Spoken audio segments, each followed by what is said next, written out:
ನಮಸ್ಕಾರ ಸ್ನೇಹಿತರೆ group C exam RTO ಸಂಬಂಧಪಟ್ಟಂತೆ ಮತ್ತೆ ಅದರ್ ಡಿಗ್ರಿ ಲೆವೆಲ್ ಎಕ್ಸಾಮ್ಸ್ ಗಳೇನಿವೆ ಅದಕ್ಕೆ ಸಂಬಂಧಪಟ್ಟಂತೆ ಇದು ವಿಡಿಯೋ ಸರಣಿ.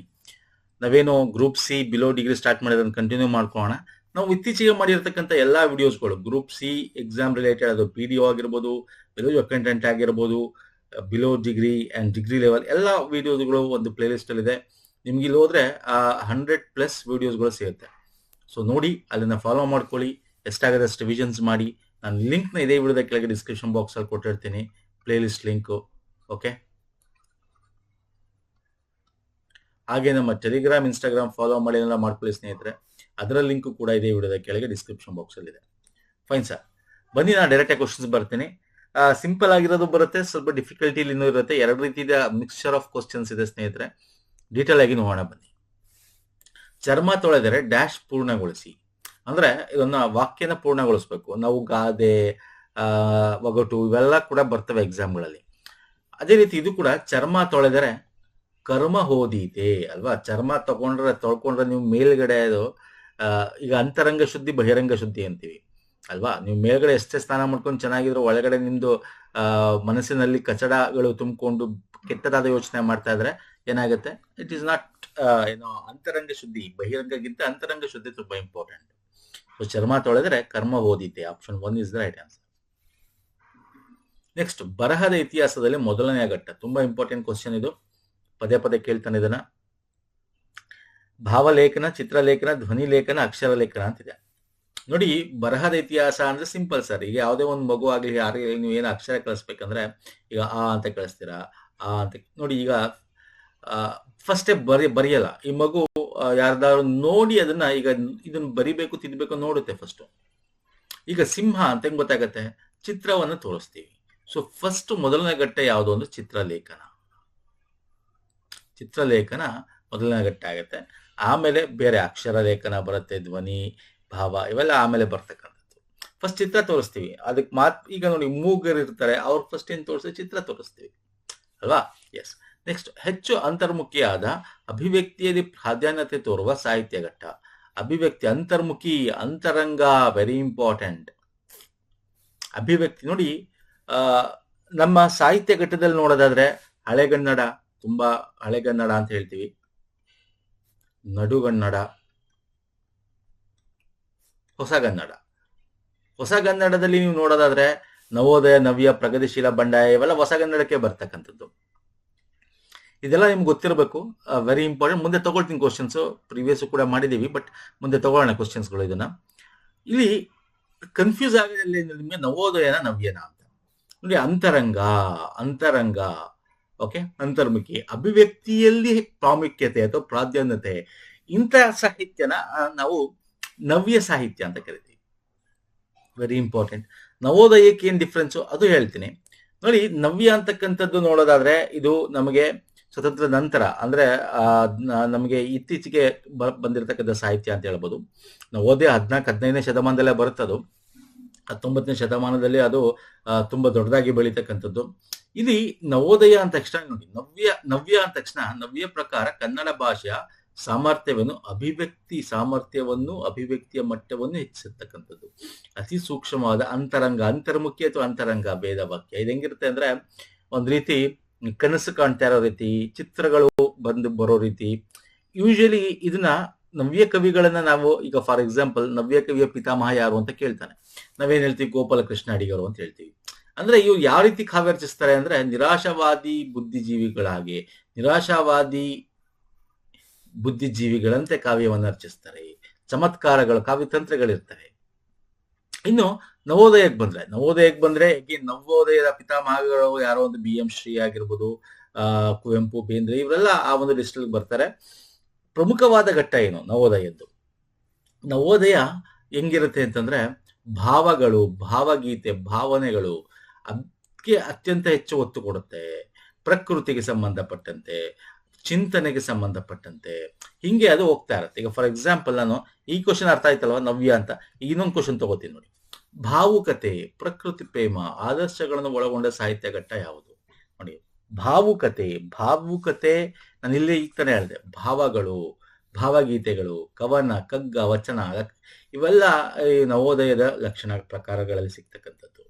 ಇಲ್ಲಿ ಭಾವಗಳ ತೀವ್ರತೆಗೆ ಅಭಿವ್ಯಕ್ತಿಗೆ ಪ್ರಾಮುಖ್ಯತೆ ಕೊಡ್ತಕ್ಕಂಥದ್ದು.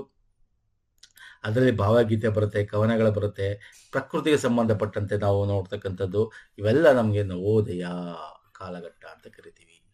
ಓಕೆ, ನವೋದಯ ನವೋದಯ ಅರ್ಥ ಆಗಿದೆ ಅಂತ ಅನ್ಕೋತೀನಿ ಸ್ನೇಹಿತರೆ. ನೆಕ್ಸ್ಟ್ ಕ್ವಶನ್ ಹೋಗ್ಬಿಡ್ತೀನಿ.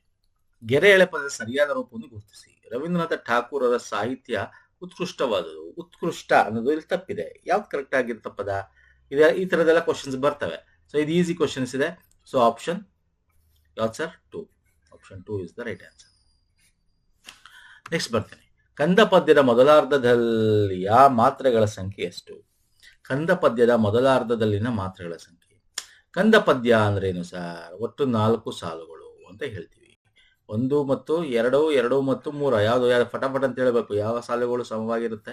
ಅಥವಾ 1 ಮತ್ತು 3, 2 ಮತ್ತು 4 ಯಾವ್ದು ಕರೆಕ್ಟ್ ಹೇಳ್ಬೇಕು ಫಟಾಫಟ್ ಅಂತ ಸ್ನೇಹಿತರೆ. 4 ಸಾಲುಗಳು ವೆರಿ ಇಂಪಾರ್ಟೆಂಟ್, ಅದು ಗೊತ್ತಿರಬೇಕು ನಿಮಗೆ. 4 ಸಾಲುಗಳ ಒಟ್ಟು ಮಾತ್ರೆ ನಿಮಗೆ ನೋಡೋದಾದ್ರೆ 64.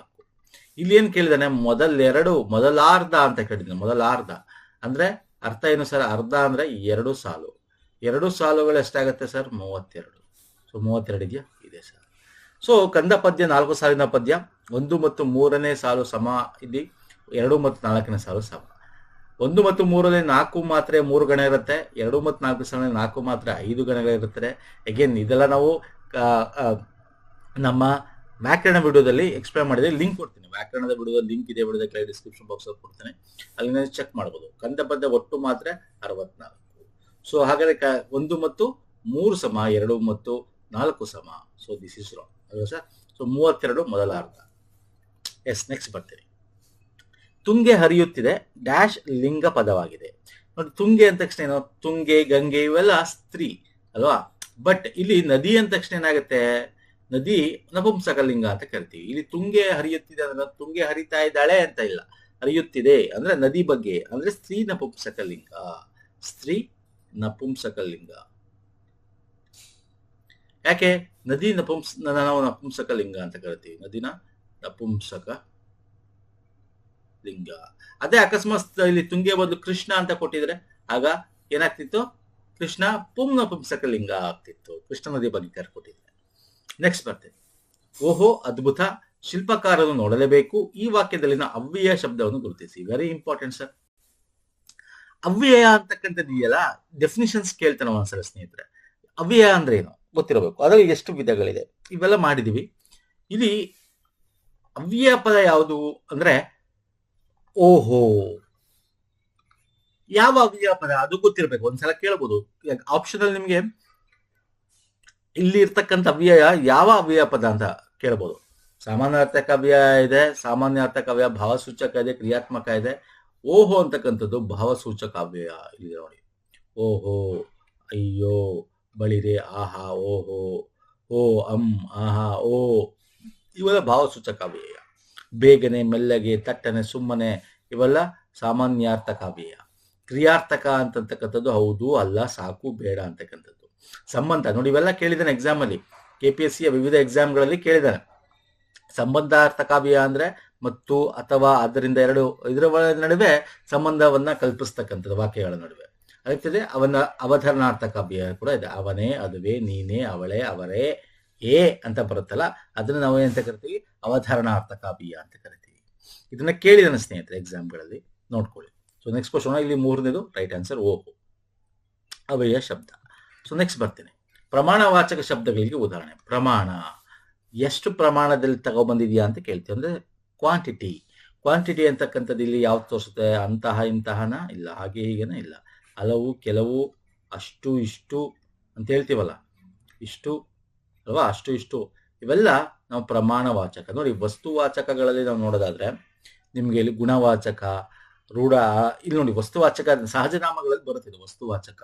ಓಕೆ, ರೂಢನಾಮ, ಅಂಕಿತನಾಮ, ಅನ್ವರ್ಥನಾಮ. ಹಂಗೆ ಅನ್ವರ್ಥನಾಮಗಳಲ್ಲಿ ನೀವು ಬೇರೆ ಹೆಸರುಗಳು, ಗುಣವಾಚಕಗಳು, ಸಂಖ್ಯಾವಾಚಕಗಳು, ಪರಿಮಾಣವಾಚಕಗಳು, ವಸ್ತುಗಳ ಗಾತ್ರಕ್ಕೆ ಸಂಬಂಧಪಟ್ಟಂತೆ ಹಲವು, ಕೆಲವು, ಅಷ್ಟು, ಇಷ್ಟು. ದಿಕ್ವಾಚಕಗಳು, ದಿಕ್ಕುಗಳಿಗೆ. ಭಾವವಾಚಕಗಳು, ಓಕೆ, ಇವೆಲ್ಲ ಗೊತ್ತಿರಬೇಕು, ಎಕ್ಸಾಮ್ ಅಲ್ಲಿ ಬರ್ತವೆ ಇವೆಲ್ಲ.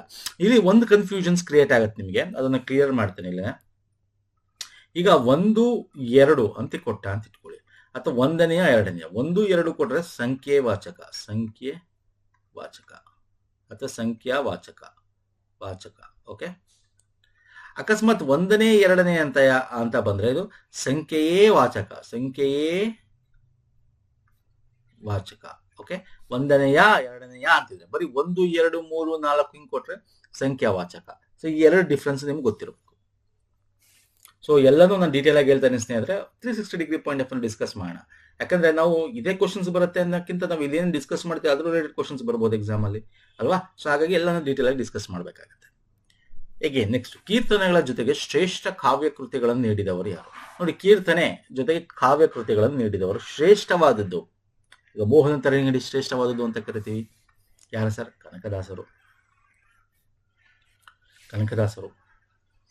ಕನಕದಾಸರ ಬಗ್ಗೆ ಇಂಪಾರ್ಟೆಂಟ್ ಏನು ಅಂತಂದ್ರೆ ಇಲ್ಲಿ ಒಂದು ಸುಳಾದಿಗಳು, ಉಗಾಭೋಗಗಳು, ಕೀರ್ತನೆಗಳು, ಮುಂಡಿಗೆಗಳು ಇಂಥದ್ದೆಲ್ಲ ಕೇಳಿದಾನೆ.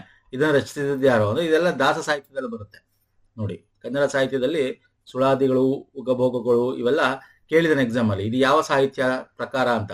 ದಾಸ ಸಾಹಿತ್ಯ. ಓಕೆ ಅಂತ ಆಪ್ಷನ್ ಅಲ್ಲಿ ಇರುತ್ತೆ. ಇನ್ನು ಈ ಕನಕದಾಸರ ಸಾಹಿತ್ಯ ರಚನೆಯಲ್ಲಿ ಪ್ರಮುಖ 5 ಕೃತಿಗಳು ನಿಮ್ಗೆ ಗೊತ್ತಿರಲಿ. Especially 4 important. Mohana Tarangini, Nalacharitre, Ramadhanya Charite very important ಪುಸ್ತಕ ಇದು. ಹರಿಭಕ್ತ ಸಾರ, ಮೋಹನ ತರಂಗಿಣಿ ಅಂತ ಚೆನ್ನಾಗಿದೆ. ಓಕೆ, ಸೊ ಇದ್ರ ಬಗ್ಗೆನೂ ಕೂಡ ಕೇಳ್ತಾನೆ, ಸೊ ನೋಡ್ಕೊಳ್ಳಿ ಒಂದ್ಸಲ. ಮತ್ತೆ ಕನಕದಾಸರದ್ದು ಇದೊಂದೇ ಅಲ್ಲ, ಕವಿಗಳು ಒಂದಷ್ಟು ಕೀರ್ತನೆಗಳು ಬರೆದಿರ್ತಾರೆ. ವಚನಗಳನ್ನು ಕೇಳ್ತಾನಲ್ಲ, ಹಂಗೆ ಇವ್ರದ್ದು ಕೇಳ್ತಾನೆ. 2 ಪ್ರಮುಖವಾದ ಕೀರ್ತನೆಗಳು, ಅದು ಹಾಡುಗಳು ನೀವು ಕೇಳಿರ್ತೀರ. ನೀ ಮಾಯೊಳಗೋ ನಿನ್ನೊಳು ಮಾಯೆಯೋ, ಇದು ಕನಕದಾಸರು. ಕಾಗಿಲನೆ ಆದಿಕೇಶವರಾಯ ಕನಕದಾಸರವ್ರದ್ದು. ಇದು ಕೂಡ ಎಕ್ಸಾಮ್ ಅಲ್ಲಿ ಕೇಳ್ತಾನೆ. ಏನ್ ಕೇಳ್ತಾನೆ? ನಿಮ್ಗೆ ನೀ ಮಾಯೊಳಗೋ ನಿನ್ನೊಳು ಮಾಯೋ ಅಂತ ಕೇಳಿದ್ರೆ ಸರಿ, ಅಥವಾ ಮಧ್ಯದಲ್ಲೆಲ್ಲ ತಗೊಂಡು ಕೇಳ್ಬೋದು. ಬಯಲು ಆಲಯದೊಳಗೋ ಆಲಯೋ ಬಯಲೊಳಗೋ, ಬಯಲು ಆಲಯವೆರಡು ನಯನದೊಳಗೋ, ಈ ತರ ಯಾವ್ದಾರು 2-3 ಲೈನ್ ಕೇಳ್ಬೋದು ಅವನು. ಒಂದ್ಸಲ ನೋಡ್ಕೊಳ್ಳಿ. ಮತ್ತೆ ಇನ್ನೊಂದು ಇಂಪಾರ್ಟೆಂಟ್ ಯಾವುದು ಅಂದ್ರೆ, ತೊರೆದು ಜೀವಿಸಬಹುದೇ ಹರಿದಿನ ಚರಣಗಳ ಬರಿದೇ ಮಾತಿನ್ನು ಹರಿತು ಪೇಳುವೆನಯ್ಯ. ಇದು ಕೂಡ ವೆರಿ ಇಂಪಾರ್ಟೆಂಟ್. ಇದನ್ನ ಪದೇ ಪದೇ ಕೇಳಿದ್ದಾನೆ ಎಕ್ಸಾಮ್ಗಳಲ್ಲಿ, ಯಾವುದೇ ಎಕ್ಸಾಮ್ ಆಗಲಿ ಸ್ನೇಹಿತರೆ, ವೆರಿ ಇಂಪಾರ್ಟೆಂಟ್ ಇದು ಕೂಡ. Okay, fine sir. ಕನಕದಾಸರು is the right answer. Next ಬರ್ತೇನೆ. ನಿನಗಮ್ಮನ್ ಅಹರ್ಪರ್ತಿ ಎಂಬಲ್ಲಿ ಅಮ್ಮನ್ ಪದಕ್ಕೆ ಇದ್ದ ಅರ್ಥವನ್ನು ಗುರುತಿಸಿ. ಸೊ ಹಳೆಗನ್ನಡ. ಸೊ ನಿನಗಮ್ಮನ್ ಅಹರ್ಪತಿ ಅಂದ್ರೆ ಇಲ್ಲಿ ನೋಡಿ, ಅಮ್ಮ ಅಂದ ತಕ್ಷಣ ಇಲ್ಲಿ ಅಮ್ಮನೂ ಇದೆ, ಅವ್ವನೂ ಇದೆ. 2 1 ಅಥವಾ 3 ಅಲ್ಲ ಅನ್ನೋದಲ್ಲ, ತಪ್ಪಾಗುತ್ತೆ. ರೈಟ್ ಆನ್ಸರ್ ಅಪ್ಪ. ಈಗ ನಮ್ಗೆ ಈಗಲೂ ನೋಡ್ಬೋದು ತುಳುಲಿ ನೀವು, ಅಮ್ಮೆ ಅಂದ್ರೆ ತಂದೆ, ಅಪ್ಪೆ ಅಂದ್ರೆ ತಾಯಿ.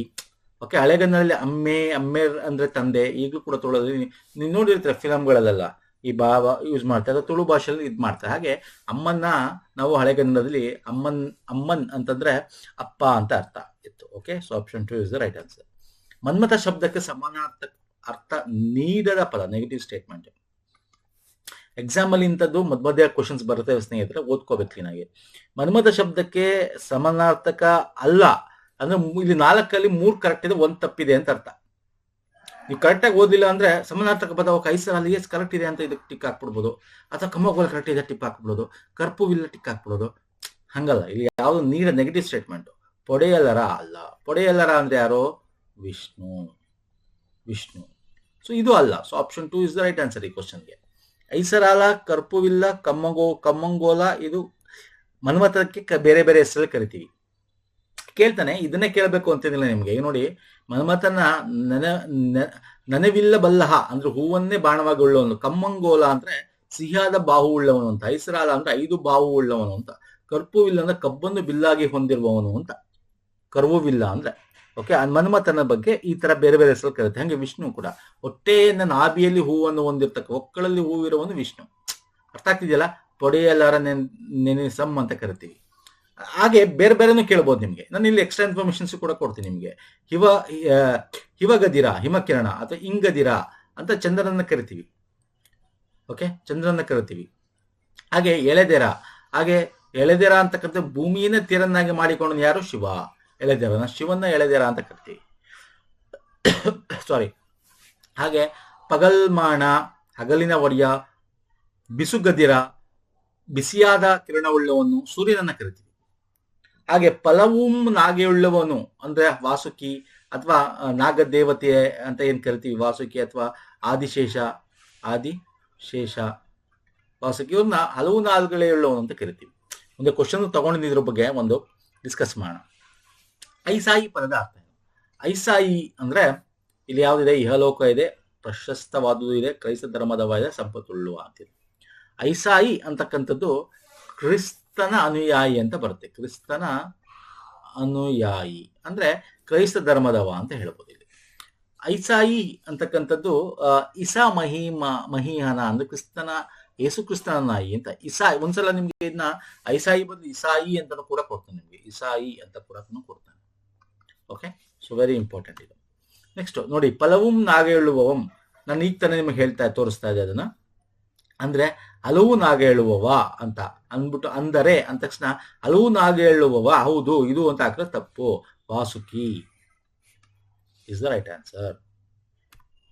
ಓಕೆ, ಆದಿಶೇಷ ವಾಸುಕಿ ಏನ್ ಬೇಕಾದ್ರೂ ಕೇಳ್ಕೊಡ್ಬೋದು. ಓಕೆ, ನೆಕ್ಸ್ಟ್ ಬರ್ತೇನೆ. ಇದು ಬರುತ್ತೆ, ಇದು ಫಲವುಂ ನಾಗೆಯುಳುವಂ ಬಗೆ ಒಡೆದಂ ಬಣ್ಣಿಸಲಾರ್ಕನ ನೆಲನಂ ಮತ್ತಿನ ಮಾನಿಸರ್. ಇದು ನಮ್ಗೆ ಕಬ್ಬಿಗರ ಕಾವದಲ್ಲಿ ಬರುತ್ತೆ ಸ್ನೇಹಿತರೆ. ಇಂದ ಪ್ರತ್ಯಯದಿಂದ ಅಲ್ಲಿ ಪ್ರತ್ಯಯಕ್ಕೆ ಪಲ್ಲಟಿಸಿದ್ರು ಅರ್ಥ ಕೆಳದ ವಾಕ್ಯವನ್ನು ಗುರುತಿಸ್ಬೇಕು. ಇಂದ ಅಲ್ಲಿಗೆ ನೋಡಿ, ಇಲ್ಲಿ ಯಾವುದು ಮಾಡಿದ್ರೆ ಅರ್ಥ ಕೆಳಲ್ಲ ಈ 4 ಆಪ್ಷನ್ ಅಲ್ಲಿ ಅಂತ ನೋಡಿ. ಅಕ್ಕಿಯಿಂದ ಮಾಡಿದ ಇಡ್ಲಿ, ಅಕ್ಕಿಯಿಂದ ಇದೆ ಇಲ್ಲಿ. ಅಕ್ಕಿ ಎಲ್ಲಿ ಅಂತ ಬರಬಹುದು, ಅಕ್ಕಿಯಲ್ಲಿ ಬರಬಹುದು, ಅಕ್ಕಿಯಲ್ಲಿ ಬರಬಹುದು. ಮನೆಯಿಂದ ತಂದ ತಿಂಡಿ, ಮನೆಯಲ್ಲಿ ತಂದ ತಿಂಡಿ ಅನ್ನಲ್ಲ, ಮನೆಯಿಂದ ತಂದಿರ್ತಕ್ಕಂಥದ್ದು ಮನೆಯಲ್ಲಿ ತಂದ ಇದಕ್ಕೆ ಆಗಲ್ಲ. ಊರಿನಿಂದ ಬಂದ ನೆಂಟ, ಅಗೇನ್ ಊರಿನಲ್ಲಿ ಬಂದ ನೆಂಟ ಅಂತ ಹೇಳಲ್ಲ. ಸೊ ಹಾಗಾಗಿ ಅರ್ಥ ಕೆಡದಿಲ್ದಿರ್ತಕ್ಕಂಥದ್ದು ಆಪ್ಷನ್ 1 ಇದೆ. ಅಕ್ಕಿಯಿಂದ ಮಾಡಿದ ಇಡ್ಲಿ, ಅಕ್ಕಿಯಲ್ಲಿ ಮಾಡಿದ ಇಡ್ಲಿ ಆಗುತ್ತೆ, ಅರ್ಥ ಕೆಡಲ್ಲ. ನೆಕ್ಸ್ಟ್ ಈ 4ರಲ್ಲಿ ತಪ್ಪಾಗಿರೋ ವಾಕ್ಯವನ್ನು ಗುರುತಿಸಬೇಕು. ನೆಗೆಟಿವ್ ಸ್ಟೇಟ್ಮೆಂಟ್ 3 ಕರೆಕ್ಟ್ ಆಗಿದೆ, ಅಗೇನ್ 1 ತಪ್ಪಿದೆ. ಏನಿಲ್ಲ, ಸಿಂಪಲ್ ಆಗಿರ್ತಾರೆ. ಸ್ವಲ್ಪ ತಲೆ ಉಪಯೋಗಿಸೋಣ, ಕಾಮನ್ ಸೆನ್ಸ್ ಉಪಯೋಗಿಸೋಣ ಅಷ್ಟೇ. ಇನ್ನೇನಿಲ್ಲಿ ನಿಮ್ ವ್ಯಾಕರಣನೇ ಎಲ್ಲ ತಿಳ್ಕೋಬೇಕು ನೆಸಿಟಿ ಇಲ್ಲ, ಯಾಕೆ ಕನ್ನಡನ ಮಾಡು ಭಾಷೆ ಅಲ್ವಾ. ರಾಮನು ಚಿಕ್ಕ ಹಣ್ಣನ್ನು ಕಚ್ಚಿ ತಿಂದನು. ಓಕೆ, ರಾಮನು ಇಲ್ಲಿ ಕರ್ತು ಕರ್ಮ ಕ್ರಿಯೆ ಹಂಗು ನೋಡಬಹುದು, ಅಥವಾ ಪದಗಳನ್ನ ವಾಕ್ಯಗಳ ಒಂದು ಸಂರಚನೆ ನೋಡಬಹುದು. ಈಗ ನೋಡಿ, ಇಲ್ಲಿ ಕಚ್ಚಿ ತಿಂದನು ರಾಮನು ಚಿಕ್ಕ ಹಣ್ಣನ್ನು ಅಂತಿದೆ, ಇದು ಕರೆಕ್ಟ್ ಇದೆ ಅಂತ ಅನ್ಕೋಣ. ಓಕೆ, ಇದು ನಮ್ಗೇನು ಗೊತ್ತಾಗ್ತಲ್ಲ, ಇರೋಣ. ಚಿಕ್ಕ ಹಣ್ಣನ್ನು ಕಚ್ಚಿ ತಿಂದನು ರಾಮನು. ಓಕೆ, ಇದು ನಾವು ಕರ್ತರಿ ಕರ್ಮಣಿ ಪ್ರಯೋಗ ರೀತಿ ಆ ತರ ಒಂದು ನೋಡ್ತಾ ಹೋಗ್ಬೋದು ಅಂತ ಅನ್ಕೊಂಡು ಇದು ಸರಿ ಅನ್ಸ್ಬೋದು. ರಾಮನು ತಿಂದನು ಕಚ್ಚಿ ಚಿಕ್ಕ ಹಣ್ಣನ್ನು ಅಂತಿದೆ. ಈಗ ಇಷ್ಟರಲ್ಲಿ ಯಾವ ತಪ್ಪು ನೋಡಿ, 1ನೇದಂತೂ ಸರಿ ಇದೆ, ಸೊ ಅದಕ್ಕೆ ಮುಟ್ಟದ್ ಬೇಡ. ಈ 3ರಲ್ಲಿ ನೋಡಿ, ಕಚ್ಚಿ ತಿಂದನು ರಾಮನು ಚಿಕ್ಕ ಹಣ್ಣನ್ನು. ಓಕೆ, ಕಚ್ಚಿ ತಿಂದನು ರಾಮನು ಚಿಕ್ಕ ಹಣ್ಣನ್ನು. ಓಕೆ ಸರಿ, ಕಚ್ಚಿ ತಿಂದ ಅಲ್ವಾ, ಹೆಂಗ್ ತಿಂದ ಅನ್ನೋದ್ರ ಬಗ್ಗೆ ಹೇಳ್ತಾ ಇದಾರೆ. ಎಸ್, ಇದು ಸರಿ ಇದೆ, ದಿಸ್ ಟು ಆರ್ ರೈಟ್. ನಮ್ಗೆ ತಪ್ಪಾಗಬೇಕು. ಚಿಕ್ಕ ಹಣ್ಣನ್ನು ಕಚ್ಚಿ ತಿಂದನು ರಾಮನು, ಒಂದು ಚಿಕ್ಕ ಹಣ್ಣನ್ನ ಕಚ್ಚಿ ತಿಂದ. ಎಸ್, ಇಲ್ಲಿ 4ನೇದ್ರಲ್ಲಿ ಏನಿದೆ ನೋಡಿ, ದಿಸ್ ಇಸ್ ರಾಂಗ್ ಇದೆ ಆಕ್ಚುಲಿ. ಯಾಕೆ ರಾಂಗ್ ಇದು, ಯಾಕೆ ರಾಂಗು? ರಾಮನು ತಿಂದನು ಕಚ್ಚಿ ಚಿಕ್ಕ ಹಣ್ಣನ್ನು. ನೋಡಿ, ತಿಂದನಕ್ಕಿಂತ ಮುಂಚೆ ಹೆಂಗ್ ತಿಂದ ಅನ್ನೋದು ಇಂಪಾರ್ಟೆಂಟ್ ಇಲ್ಲಿ. ನೋಡಿ, ಸಿಂಪಲ್ ಇಲ್ಲಿ ಚಿಕ್ಕ ಒಂದು ಹಣ್ಣನ್ನ ಕಚ್ಚಿ ತಿಂದ. ಇಲ್ಲಿ ರಾಮನು ತಿಂದನು ಕಚ್ಚಿ ಚಿಕ್ಕ ಹಣ್ಣು ಅಂತಿದೆ. ಈ ರಾಮನು ಕಚ್ಚಿ ತಿಂದನು ಆಗ್ಬೇಕಾಯ್ತು. ತಿಂದ ಆದ್ಮೇಲೆ ಅವ್ನಿಗೆ ಕಚ್ಚನ, ಅವನು ನುಂಗುದ್ನ ಅಥವಾ ನೀವು ಚೀಪುದ್ನ ಅದು ಬೇಕಾಗಿಲ್ಲ ನಮಗೆ ಇಲ್ಲಿ. ಅದಕ್ಕಿಂತ ಮುಂಚೆ ಅವ್ನು ಹೆಂಗ್ ತಿಂದ ಅನ್ನೋದು ಮುಂಚೆ ಬರಬೇಕು. ಹಾಗಾಗಿ ದಿಸ್ ಆಪ್ಷನ್ ಇಸ್ ರಾಂಗ್. ನಮ್ಗೆ ಯಾವ ತಪ್ಪು ಅಂತ ಕೇಳಿರೋದು ಆಪ್ಷನ್ 4 ತಪ್ಪಿದೆ. ಬೇರೆದ ನೋಡಿ, ಕಚ್ಚಿ ತಿಂದನೋ ಅಂತಾನೆ ಇದೆ, ಇಲ್ಲೂ ಕಚ್ಚಿ ತಿಂದನೋ ಅಂತಾನೆ ಇದೆ, ಇಲ್ಲೂ ಕಚ್ಚಿ ತಿಂದನೋ ಅಂತಾನೆ ಇದೆ. ನೋಡಿದ್ರೆ ಸಿಂಪಲ್ ವರ್ಡ್ಗಳು ನೀವು ಕಾಮನ್ 4 ಏನ್ ಕಾಮನ್ ಚೆಕ್ ಮಾಡಿದಾಗ 1ರಲ್ಲಿ ಯಾವ್ದಾದ್ರು ಡಿಫ್ರೆಂಟ್ ಇರುತ್ತೆ, ಅದನ್ನ ಐಡೆಂಟಿಫೈ ಮಾಡ್ಬೇಕಷ್ಟೇ, ಏನಿಲ್ಲ. ನೆಕ್ಸ್ಟ್, ವರ್ಧಮಾನ ಶಬ್ದಕ್ಕೆ ತತ್ಸಮ ರೂಪ ಯಾವುದು? ತತ್ಸಮ ತದ್ಭವ. ವರ್ಧಮಾನನ ವರ್ತಮಾನ ಅಲ್ಲ, ವರ್ತಮಾನ ಬದ್ಧವಣ ಇಸ್ ದ ರೈಟ್ ಆನ್ಸರ್. ಬದ್ಧವಣ ಅಥವಾ ಔಡಲ ಅಂತ ಕೂಡ ಕರಿತೀವಿ. ಓಕೆ, ಸೊ ನೆಕ್ಸ್ಟ್ ಚಳುವಳಿಯಾಗಿ ಮೂಡಿ ಸಾಹಿತ್ಯವಾಗಿ ಉಳಿದಿದ್ದು ಯಾವುದು? Yes, simple question, very easy question. ವಚನ ಸಾಹಿತ್ಯ. ವಚನ ಫಸ್ಟ್ ಚಳುವಳಿಯಾಗಿ ಬರ್ತಕ್ಕಂಥದ್ದು ಅಲ್ವಾ. ಚಳುವಳಿಯಾಗಿ ಅದನ್ನ ಹಾಡ್ತಾ ಹೋಗ್ತಾರೆ, ಆಮೇಲೆ ಅದು ಸಾಹಿತ್ಯ ಪ್ರಕರಣ ಆಗಿಬಿಡುತ್ತೆ. ನೆಕ್ಸ್ಟ್, ಕೊಕ್ಕಿನಾಗ ಮುತ್ತ ಹಿಡಕೊಂಡು ಬಾಲದಾಗ ನೀರ ಕುಡಿತೈತೆ, ಈ ಒಗಟಿನ ಅರ್ಥ. ಹೇಗೇನ್ ಕೊಕ್ಕಿನಾಗ ಮುತ್ತ ಹಿಡ್ಕೊಂಡು ಬಾಲದಾಗ ನೀರು ಕುಡಿಯೋದು. ಓಕೆ, ಪಕ್ಷಿನ ಅಲ್ಲ. ವಿಮಾನ ಎಸ್ ಕೊಕ್ಕಿರುತ್ತೆ, ಬಾಲ್ದಾಗ ಎಲ್ಲರ ನೀರ್ ತರ ಇರತ್ತೆ, ಇಲ್ಲ. ದೀಪನ ಎಸ್ ದೀಪ. ನೋಡಿ, ದೀಪ ಮೇಲ್ಗಡೆ ಕೊಕ್ಕಿನಾಗ ಮುತ್ತನ್ನು ಮೇಲ್ಗಡೆ ಒಳಿತಾ ಇರತ್ತೆ, ಅಂದ್ರೆ ದೀಪ ಉರಿತಾ ಇರತ್ತೆ, ಮುತ್ತು ತರ ಇರತ್ತೆ, ಅದು ದೂರದಿಂದ ನೋಡಿದಾಗ ನಿಮ್ಗೆ. ಆದ್ರೆ ಬಾಲದಲ್ಲಿ ಏನಿರುತ್ತೆ, ಎಣ್ಣೆ ಕುಡಿತಾ ಇರುತ್ತೆ. ಸೊ ಅದನ್ನೇ ಹೇಳ್ತಾ ಇರ್ತಕ್ಕಂಥದ್ದು, ದೀಪ ಇಸ್ ದ ರೈಟ್. ಈ ಆಧುನಿಕ ನಾಟಕಗಳಲ್ಲಿ ಒಂದು ನಾಟಕ ಮಾತ್ರ ವಚನ ಚಳವಳಿಯ ವಸ್ತುವನ್ನು ಉಳ್ಳದಲ್ಲ. Negative statement. 3 ಸರಿದೆ, 1 ತಪ್ಪಿದೆ. ಅಂದ್ರೆ ಎಲ್ಲ ನಾಟಕಗಳೇ ಇದು. ಒಂದು ನಾಟಕ ವಚನದ ಬೇಸ್ ಮೇಲೆ ಇಲ್ಲ. ಈಗ ಫಾರ್ ಎಕ್ಸಾಂಪಲ್ ಇದೆಲ್ಲ ನಿಮ್ಗೆ ಧಾರಾವಾಹಿಗಳಾಗಿದೆ, ಶಿವರಾತ್ರಿ, ಸಂಕ್ರಾಂತಿ, ಇವೆಲ್ಲ ತುಂಬಾ ಹಳೆ ಧಾರಾವಾಹಿಗಳು. ನಾಗಾಭರಣ ಡೈರೆಕ್ಷನ್ಸ್ ಅನ್ಕೋತೀನಿ, if I am not wrong.